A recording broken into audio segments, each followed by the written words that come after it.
Hey guys, my name is Ayla. I'm going to be talking to you guys about Young Life. I'm currently a leader for Young Life, and so I really wanted to share what it's about, kind of a little bit of history about it, and where it started, who started it, kind of the core values of it, what it consists of. And so Young Life started in 1939 by this guy named Jim Rayburn. He was the founder of it, and it was kind of just a dream in 1939. Like, he saw these students and he was like, God, like, those students need to hear the gospel. Like, they don't know who Jesus is. And so he ends up just dreaming and praying about it. And then in 1941, it literally took 2 years. And in 1941, it actually became like an official organization with only 5 people on staff. And Jim's whole idea was he wanted to go to where the students, are. He wanted to reach them where they are, on their turf. And that's the whole ministry of Young Life, is to go where they are and be like be Jesus' hands and feet to them. And so I kind of want to just go over like the kind of the main things of it, which are club, campaigners, and contact work. So I'm gonna start with contact work, because contact work really like is the whole, I think, the heart of Young Life, because that's where you actually go to their turf.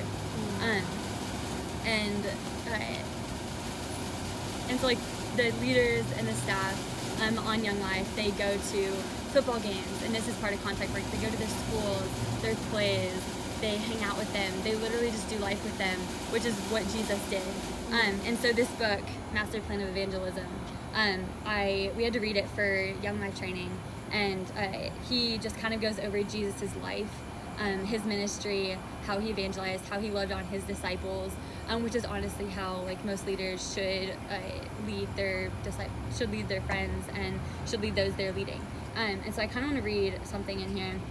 It says, "Knowledge was gained by association before it was understood by explanation." And so I really like that, because it's about association. It's not just about telling someone and throwing like the gospel on them. It's Jim Rayburn, his whole thing was doing life with them, and that's exactly how you're going to share the gospel with them. And so that's an amazing book, and just reading it, you can learn so much about just how to lead other people, how to lead them gracefully, and and so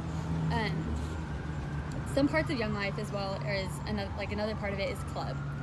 Club is basically, Jim was wanting it to be a huge party for the students who don't know the gospel. And so the students, like the friends who do know the gospel, they invite all their friends to this huge party. They sing, they dance, there's games, and then at the end of it, someone shares the gospel. And Jim wanted that to happen because he wanted those who don't know the gospel, who don't actually go to church, who don't feel like they belong in a church, to come somewhere and belong. And there's 3 words that he went by, and that was, the students belong, and then they believe, and then they behave. And he wanted to lead by those 3. And so going to club, they belong at club no matter like what party they went to the night before. Like Jim, that's what he wanted. He wanted to go to those people who did the drugs. He wanted to go to people who wanted to go to the students who went out and partied, who literally were like just didn't know anything. And he wanted to go to people who felt lost as well. And so then the moment like at club, you hear the gospel, and he's like, oh, like so many students, they know like who, like they're wanting to know more about Jesus. So then he created this small group called campaigners. Campaigners, it's you're campaigning like who Jesus is, and you're basically going deeper and digging into more into the word of who he is, how to live that way, how he lived, and how we're supposed to live, and who we're created to be. And all 3 of those things just honestly make up what Young Life is and what the leaders do.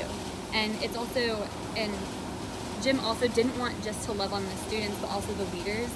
And so the whole point of Young Life is to pour out to students, but also to be poured in yourself, because you can't pour out without like being poured into.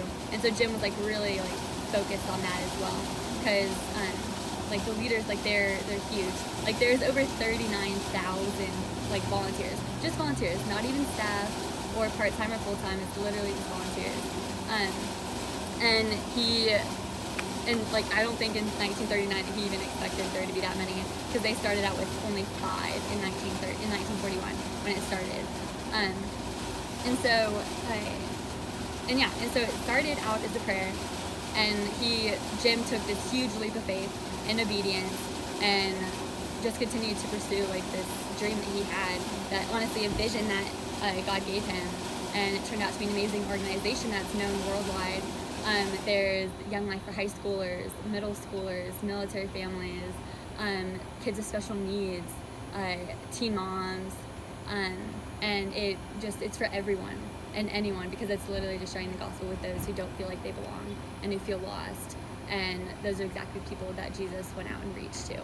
And so I kind of want to end with a verse that Jim was really passionate about, that like really makes up what Young Life is and the foundation of it.